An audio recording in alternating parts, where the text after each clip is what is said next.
All right, Brian Callahan, new head coach of the Tennessee Titans. What's going on, brother? How much? Taking in my first owners meetings here. This is the best event because it's just head coach, GMs, owners. You're warm. It's not like the combine. The combine, everybody's just running. What do they call it in security? Like operating, no tail speed or whatever. Like everyone just powering through. Is there anything? So you've been a head coach for 2 months, something like that. Yeah. The most surprising part of the job is what? Time. That's the most surprising part. It's amazing. There's days that I'll start my day and all of a sudden it'll be 4 o'clock and I'll go, I didn't feel like I did anything today. There's just conversation after conversation, just things come up all day long and hours go by without even really realizing it. And then being involved in the offense, trying to get that part done, there'll be days where like I didn't do anything I needed to do from a scheme standpoint. So that part's been the biggest adjustment.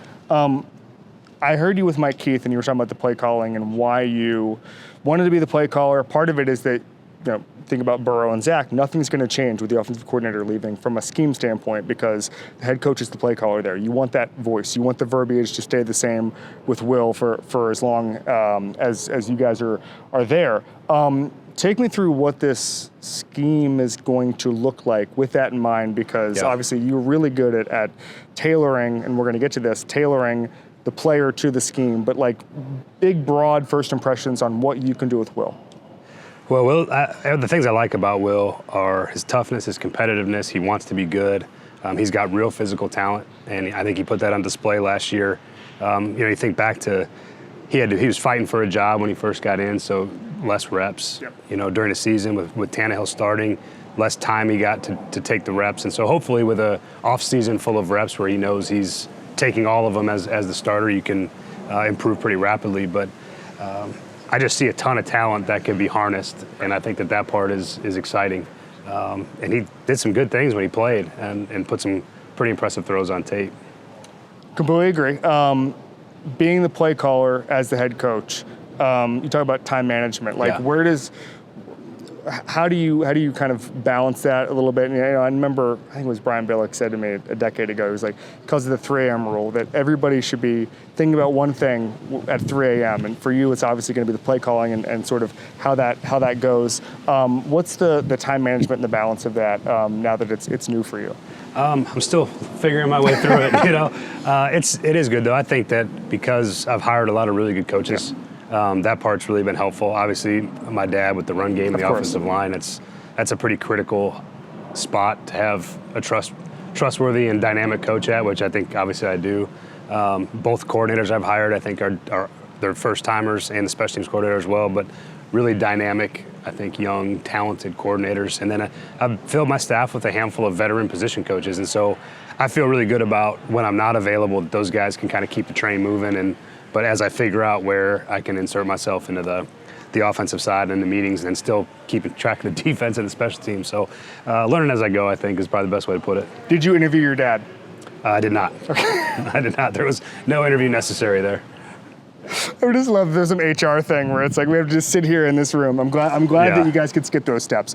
The timeline, I think, is interesting because I think at the beginning of free agency, the outside, first of all, and this is a truism, no one has any idea what's going on in the inside of an NFL building from the outside all the time. And we're always wrong about, hey, this team's going to tank this year, this team's going to accelerate the timeline or whatever. Like, a great example was the Texans last year where they go 2-3 in the draft. I think it's a bad idea. It was a great idea. They accelerated the timeline. It was the best idea in the world. I'm an idiot. With the Titans, I don't know what anybody thought. Maybe people thought that you guys were going to take a step back, be patient. The timeline's been accelerated. You get a Calvin Ridley. This is so immediate that we cannot maybe mention another acquisition that might be officially announced by the team a little, maybe today, maybe tomorrow, but hypothetically if there was one, the timeline is accelerating a little bit. How did you guys, you're sitting down with Rand at the beginning of this and you get the job, how did you view this timeline and how did you view the 2024 Titans where some people were saying maybe you're going to take a step back? Doesn't look like you're going to do it, you're going to try to win now. Yeah, I mean, there's not a lot of grace in the NFL. You're trying to win. You're trying to fill as competitive a team as possible while still building for the long term. And those two things sort of combat each other when you're talking about team building. And so we put together a really, I think, targeted free agency plan. Obviously, we didn't get everybody we had targeted, but We were very specific on the positions that we were trying to target, where we would allocate the money. Obviously, the positions of premium that you need in the NFL these days, and we just felt like we wanted to improve the defense as best we could through free agency. And then obviously you had the draft part, so you're kind of working both pieces as you're setting the free agency plan. And I thought we did a really good job of having a plan and having it targeted, and then being able to pivot when it was time to pivot. But we had plenty of money to spend, and so. Sure. Can I have some? Yeah, we'll start handing it out. Yeah, thank you. I saw Rand earlier. It's fine. Yeah, okay. He'd be down with that. I think. Yeah. But I think that's the cool part, is that we had resources to work with, and why sit on our hands, and you have to spend X amount of dollars anyway. Yeah. So why not get the best players we can get and see if we can build a competitive team rather quickly. And obviously Will, going into year 2 as a second round pick on a 4-year deal, those things factor in as well. You're trying to put as many pieces around him to see how well he can play. All right, let's get into the fun stuff. Yeah. What'd you learn from Jake Browning last year? Like the experience. You've been around so many great quarterbacks. Peyton, Matthew Stafford, Joe Burrow, obviously, and I want to get into Burrow and how you change your philosophy around him, because we've had some great talks about that. But then all of a sudden, the offense was such a finely tuned machine with a healthy Joe Burrow. Yeah. All of a sudden, Jake Browning comes in. You have to do so many different things. We'll start here. What did you do? What did you and Zach do with Jake that sort of accentuated what the Browning experience was going to be? Well, I think the first thing that we did was we relied on Jake's feedback. Okay. I think that's important, because he was able to feel comfortable enough to express likes, dislikes. As a backup, you may not feel as comfortable in that mode where you say, I don't know if I really like this, and as a backup, you're just happy you got a chance to play. Jake took the opposite approach, and we had an environment in our quarterback room where that was encouraged. And so his ability to share with us what he liked and disliked was helpful. Example would be that first game he started against Pittsburgh. Jake was sort of in the mode of, hey, just call it how you call it with Jake. I got it. I can do it. And ultimately, there was some things that he didn't like about how that game went. We obviously lost, but he didn't feel as comfortable with some of the things he thought he might have been comfortable with because he hadn't played. Right. And then he came back and was like, okay, don't do this, don't do this, don't do this. And that's great, because that helps us formulate what he does well. And then obviously tried to make it as easy as we could for him as possible with some of the nakeds and the screen game, just trying to find him a rhythm and easy completions. And I do think a lot of credit goes to Jake, because he really is a pretty darn good quarterback. Yep. And he was joking when I got the job. He goes, man, does everybody think I'm that bad to where when I play good, everyone gets excited? So he's very self-aware. Yeah. But he really is a very good quarterback, and I think he showed that. You mentioned the communication. I went on Mina Kimes' show a couple of weeks ago, and I talked about the thing you and I talked about last year, which is just the feedback you and Joe Burrow have, where you're basically able to change game plans on the fly because you guys are so honest and direct and all that stuff. You mentioned the environment in the QB room. You're in Tennessee now. How do you get it so that Will Levis is completely comfortable saying this works, this doesn't work? You got to earn trust. You have to build a relationship. You have to spend time at it, and that's part of the issue with the way the offseason is. It's so short, but you got to invest as much time as possible in building that relationship. And there's a give and take. You have to earn the trust and earn the right to some degree to be able to voice those things by the way that the quarterback works and studies and prepares. And I think Will's already got all of those things in him. And so it's just going to be a matter of bringing it out and him starting to trust me and for me to trust him. And I think you build that relationship pretty quickly, I think. And I'm excited about it. I like everything he's about. Yeah, no, I mean, it's fascinating and just kind of learning the likes and dislikes. Anything on tape where you say, okay, I really want to, not specific concepts, but like, okay, I know he's great at this that you just watched on tape? Yeah, he's got a gigantic arm. I mean, he's got really a top level strength and his ability to push the ball down the field. So, we're going to make sure we keep highlighting that because obviously you had a guy like Calvin with his speed, and you can be able to push the field a little bit. And I think at one point over the course of his time he played, he was in the top 5 in explosive play rate because those are the things he does well. So not to lose that, but then let's see if we can get his completion percentage up 67, 68, 70% with some of the intermediate drop back game that I think he's got the ability to excel at. So it's kind of a combination of those things for him. With Burrow in particular, like, obviously you come in with the philosophy, and we're going to get to Peyton a little bit later. He's the boss, so we have to ask some Peyton questions. But naturally, with Burrow, you know, he's a supercomputer, and he could just read things and see defenses and come over to the side and say to you and Zach, hey, this is what we're doing. And so it was such a collaborative effort. Take me through what the last 3 years taught you about your offensive philosophy, working with Burrow, who obviously you guys, and the thing that Zach always said was that it wasn't like you guys were running the LSU playbook. He took concepts that he was comfortable with, that you guys had already had in your playbook, and you blended them in a really cool way. Yep. How did the last 3 years with Burrow change the way you viewed offensive football? You know, that's a good question. It confirmed a lot of the things that maybe I believed prior, which is probably the starting point. And then it just opened up a whole different world because of his processing. I have to be careful with it because he's so unique that I don't want to just say we can replicate this. So that's been my challenge. Here's all the things that I love, but some of it's like, man, as we watch tape, as you watch cut-ups from the last couple of years, trying to teach parts of the system that we have in Tennessee, it's like, God, Jamar's really good, and so is Joe Burrow. Like, it's hard to just say, like, we're going to do this. But I think there's a core concept family that Joe was really good at, and I think it's kind of general passing game philosophy that I think is very applicable to a lot of quarterbacks. And you know, we probably dropped back more than a lot of teams did, partly because of Joe, and our strength was our receivers. But a lot of our drop back game is quick. It's timing based. It's got the ability to protect the quarterback in that regard. And obviously, we played with some, you know, offensive lines that weren't of top tier talent. So we had to find ways around that too. So that part of it was really a good learning experience for me. Was learning how to manage the defenses we had to play against when we had less talent up front than the defensive fronts we were playing. So how do we scheme around that? That's probably been the most important thing I've learned is how to manage that part of the offense.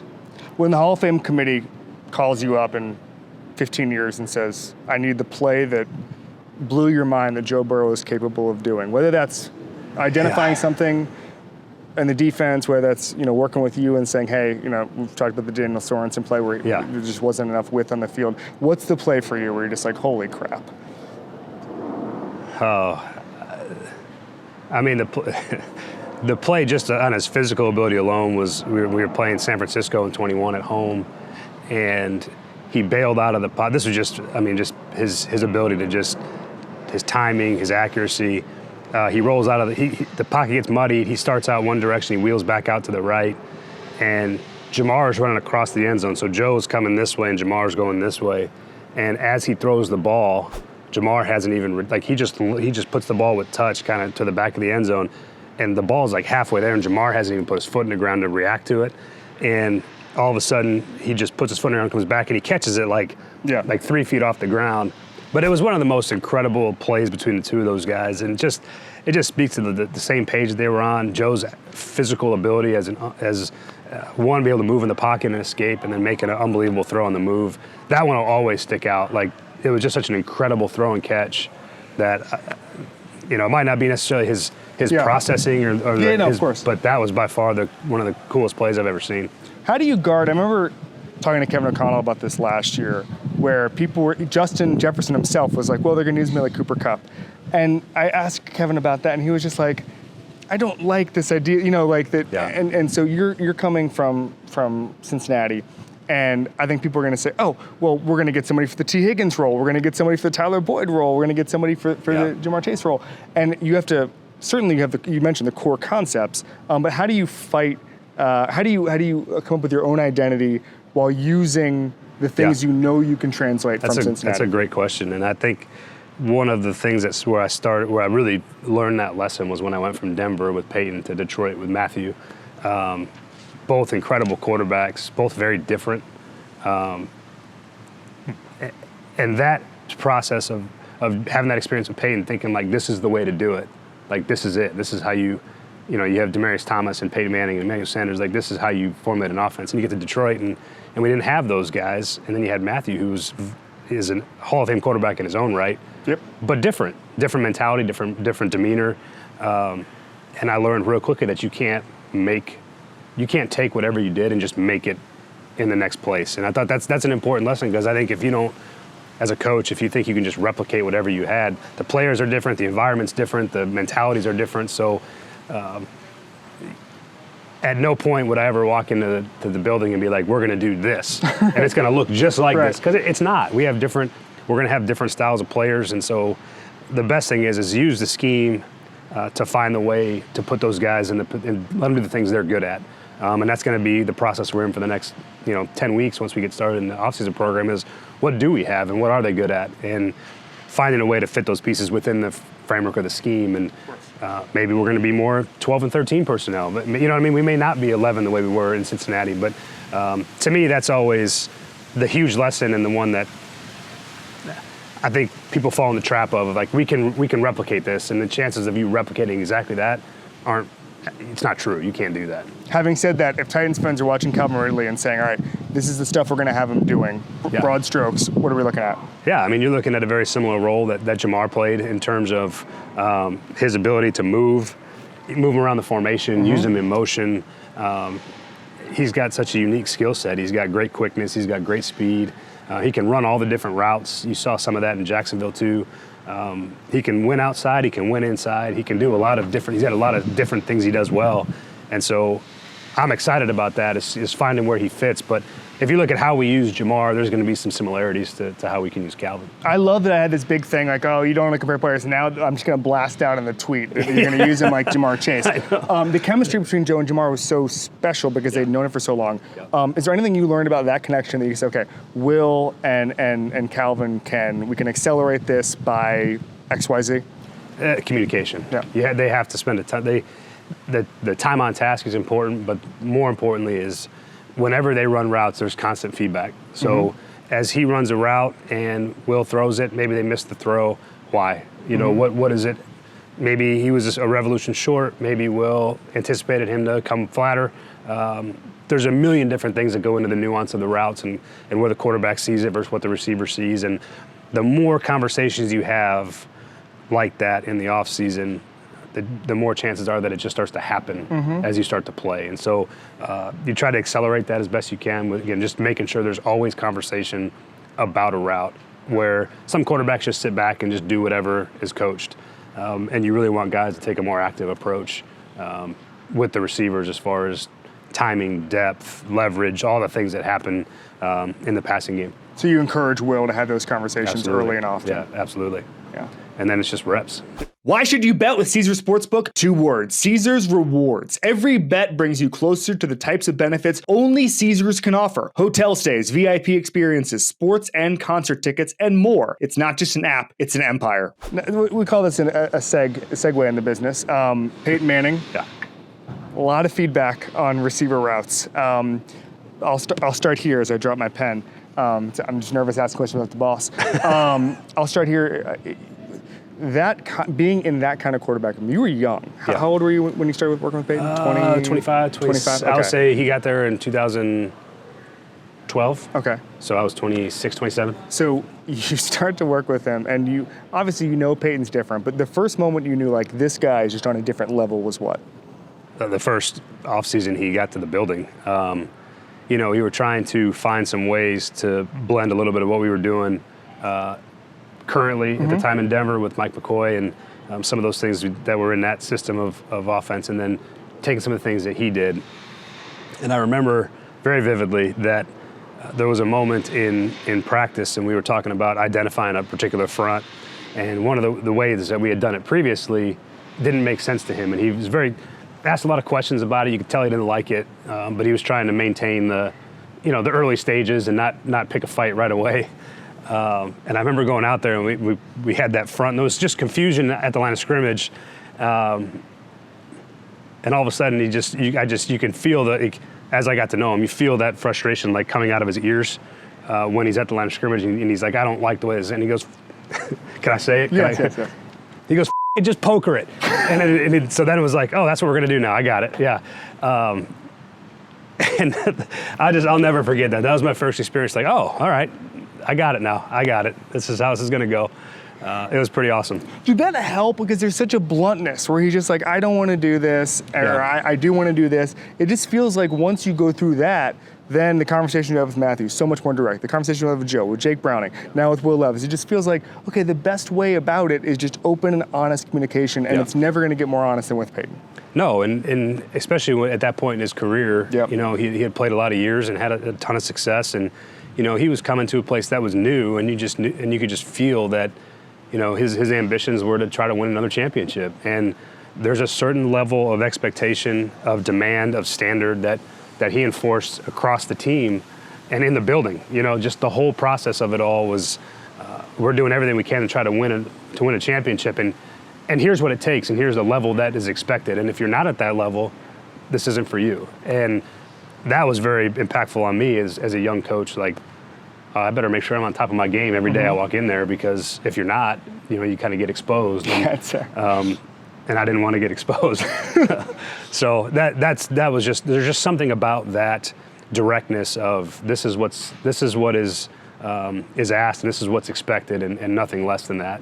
And you can do that in a way that's still easy to manage without, you don't have to be about it, but sometimes you do. And I think I learned that lesson early on about the direct communication, and it's the most effective way. Like cut out the fluff and get right to it. Is there a way with a young quarterback like Will, not at that stage in his career, where you say, okay, just gently encourage ownership of the offense? Yeah, it's a little bit how we went through it with Joe. I mean, having the experience going from at the time, I think he was going in a year 14 or 15 in Denver, and the 4 years there, and then going with Matthew, who was, you know, still on his second, maybe his third contract. He's 9 years in at that point. Being with Derek Carr, who then was like 5 or 6 years in, and then going with Joe, who was a rookie. And so I really reformulated my approach, because I've been around all these veteran guys, and the idea that all of a sudden that what was going to work for them is going to work for Joe. And even as smart as Joe is, he was still a rookie, and there was still a lot of new things for him. So that part was pretty impactful in terms of trying to reformulate how I looked at a young quarterback. And there's a lot of that. There's a lot more gently encouraging, making sure that you're having a lot of conversations and educating them about how life in the league works, and it's different than maybe what college was, and you teach at a different speed than you would if you had a 15-year veteran. So that part's been really cool. I think I'm more prepared now to work with a young quarterback than I was before, you know, Joe got there. And so working with Joe and Jake in that process, I think, has really helped me be able to balance the two between a veteran quarterback and a young quarterback, and where they are on the spectrum. You know, some guys are further ahead, some guys are not. So I think I've had a lot of pretty unique experiences like that. Yeah, I'd say. All right, last two things. We do something called Badasses. Most badass guy you've ever coached, you've ever been around. Could be anybody at any level of football. Could be UCLA, could be the Broncos, could be the Bengals. Doesn't matter. When you think badass, if an alien came down and said, show me a football player, you're going with what? Whew. That's a really good question. I'd probably have to start with, I mean, Von Miller in his prime was something to watch. I mean, that was pretty impressive. There's quite a few outside of the quarterbacks, obviously, because that's kind of an easy answer. But I would say Von. I would say, do you know who Lee Smith is? Yeah. Lee Smith was he's just one of those guys that like, that's a bad dude right there, you know? He's just got that vibe. He's tough, blocking tight end. Like, there's something about Lee that I always admired. Trying to think offensive line wise, because there's definitely been we get a lot of offensive linemen around here. We get a lot of offensive linemen. I would say, man, there's so many. It's like, this is a hard one.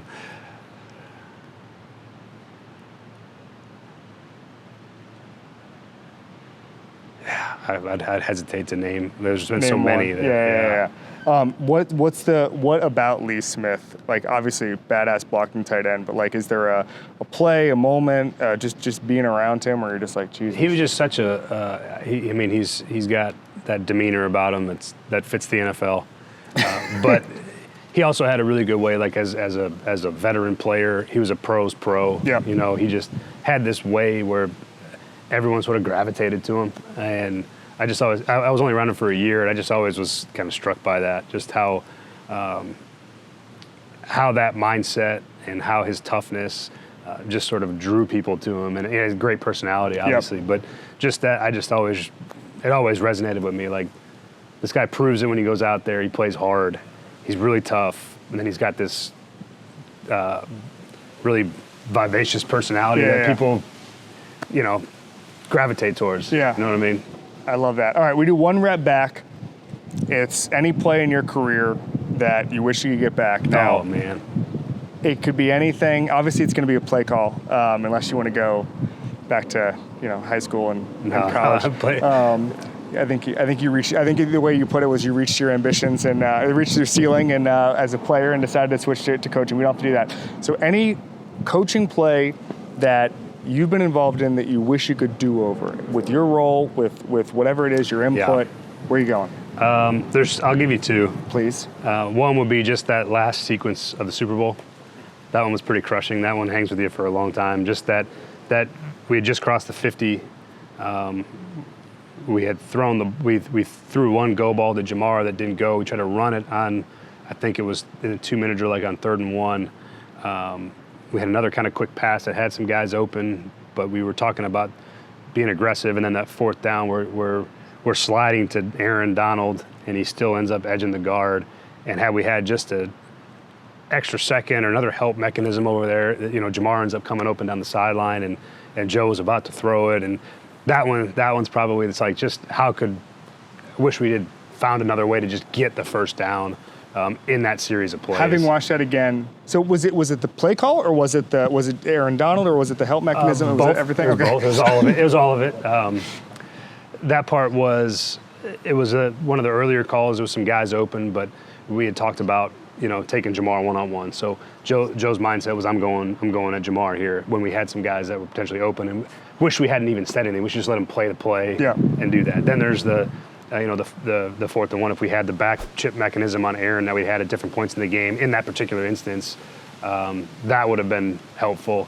And then again, it's almost like if you just threw it a little, instead of trying to look the safety off, just get rid of the ball faster. There's just a million things in those situations. We tried to run the ball at one point. It was like, should we have done that? Should we have thrown it one more time? It's one of those sequences that you just sort of think a lot about. The one thing, Jeff Fisher was on Sirius a couple weeks ago after Aaron Donald retired, and I think about this all the time, where we think about quarterbacks playing to win. We don't think about Aaron Donald playing to win, but he did, and he didn't want to get maybe he'll get the pressure, put his hand up on 1st down, 2nd down. Yeah. What he was looking for was 3rd and 7, putting the quarterback on his back. 4th and 1. It's almost like Aaron Donald setting up, and so like in a big spot, like Aaron Donald was always going to get in the backfield kind of thing. And when he wants to win, when he decides that he's going to make an impact play, there's very little you can do to stop that. I mean, it's just what he is. He's a fantastic player, and that's when you see you see even like Chris Jones in the Super Bowl run. So just those guys, when it's time to make a play, they tend to make the play, and no matter what you're trying to do to stop them, you know, they get paid a lot of money to make those plays. What was the other one? A lot of my input in game planning purposes in the red zone was really sort of my area of expertise, and one of the things I tried to help Zach with through the course of the game. And we weren't very good in 20, I think maybe 21. We were just okay, and so I was trying to find ways. I'm studying around the league and watching all these teams, and they find these easy touchdowns, shovel passes and some trick plays, and I'm like, we need to find like something a little bit easier, so it's not Joe just having to go make a play all the time. And so I was like, all right, well, we've messed around with some different things in the low red through training camp, and we get into the regular season. We're at Baltimore. It's a big game, obviously, divisional game on the road, and we're down there on the 1-yard line, and we lose the game. And had we come away with points, we probably win that game, and it's, you know, just sets everything else up for the rest of the season. Obviously, the season went fine, but it was just one of those things where we call the shovel pass, and it was just an unmitigated disaster. It was like shovel pit, like this. You watch the clip, and you're like, God, do these guys coach anything? It was just terrible. It looked terrible. It was terrible. And then we come back and try to run a version of like the Philly special play. Yeah. Well, Marcus Peters doesn't bite, and Tyler Boyd's about to throw. So Tyler Boyd goes to throw, but Marcus is right there, and he smokes Tyler. He gets sacked, and it was like fourth. It was a fourth down. I can't remember which one was which, but one of them was a fourth down call. So then we were down on the 1 yard line. We come away with no points. We were on a stupid shovel pass. We were on a dumb trick play. And then after that, I was like, you know what? I never again will I suggest any of those types of things. We're going to let Joe Burrow play football. We're going to try to run the ball in the end zone. But like all that, I was so mad at myself after that. I still am. It's just such a dumb selection of recommendations for play calls that I very much regret. Does Joe, you guys have open, honest communication. Is Joe like, come on, man? After Yeah. that? Oh, yeah. Of course he is. He's like, you know, hey, how about you let me throw it in? You know what I mean? And I was like, you know, Joe, you are absolutely right. That's my fault. We won't let that happen again. All right, so no Philly specials in Nashville this season. You won't see that at all. You will never see. To the whole league, you won't see me do that one time. So that's what happens. You get scarred on plays. You're like, nope, I'm never doing that again. All right. Brian Callahan, thank you so much, You got man. it, man. Absolutely.